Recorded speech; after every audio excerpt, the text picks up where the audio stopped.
Now, sources say more than 100 people have been killed in a brutal massacre in the country's northwest. Well, eyewitnesses said militants on motorcycles rounded up and killed farmers who were bringing in their harvest in northern Borno State in Nigeria. No one has claimed responsibility, but jihadist groups have attacked the area in recent years. The victims of a gruesome massacre, laid to rest in a mass burial. Reports say the farm workers were attacked by armed insurgents on motorbikes while they were harvesting rice. Some were shot, others had their throats cut. There were 6 of us in the bush. Then we headed back into the village. We were shocked when we got there. We found their bodies, and that was where the main killings took place. Then we went through a nearby village called Gudo. We met so many people fleeing from our village without knowing where they were going. A huge amount of harvested rice was set on fire. It's the most violent attack on civilians in Borno State this year. The region in northeastern Nigeria has been gripped by a jihadist insurgency for a decade. Both the Islamist group Boko Haram and a rival group, the IS-affiliated so-called Islamic State West Africa province, operate here. The two groups have been blamed for attacks on farmers and fishermen, whom they accuse of spying for the army and pro-government militia.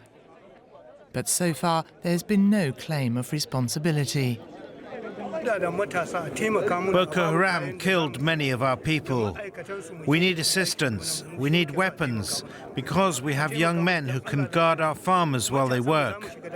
Please, please, for God's sake.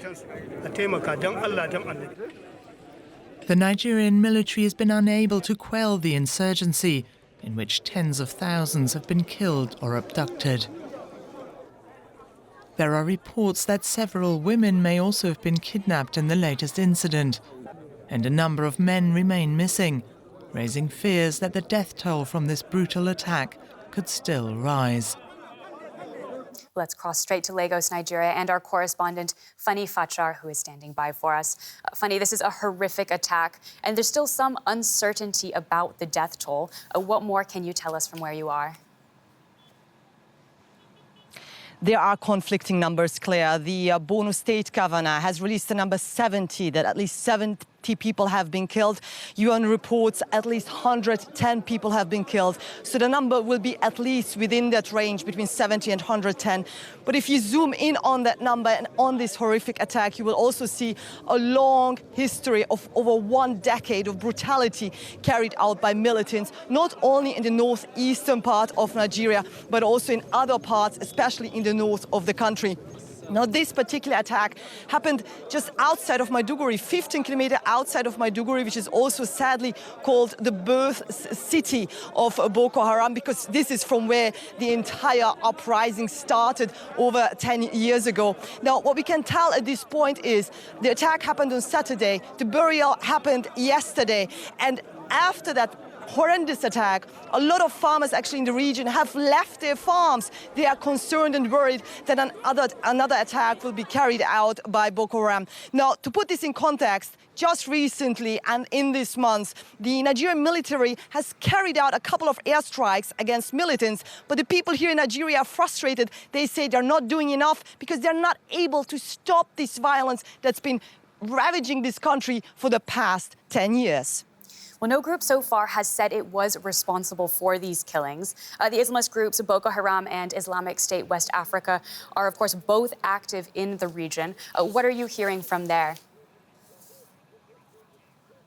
At this point, neither Boko Haram or any affiliate, be it of ISIS or of the Western African ISIS affiliate group, has said that they have done it. However, a local anti-jihadist militant group is saying that definitely this carries the handwriting of Boko Haram. And given what I've just said, that the military carried out a couple of airstrikes also within that area where this attack happened, in the forest, which is called Zambezi Forest, where is the typical hideout of Boko Haram, it is likely, very much likely, that this was Boko Haram. Now, to get back again, once again, to the frustration here on the ground in Nigeria, People are saying that the military should rather be occupied trying to fight terrorism than trying to fight, for example, peaceful protesters that have been taking to the streets here over the last months, fighting or rather protesting police brutality. We all remember that the military was actually deployed here in Lagos just a month ago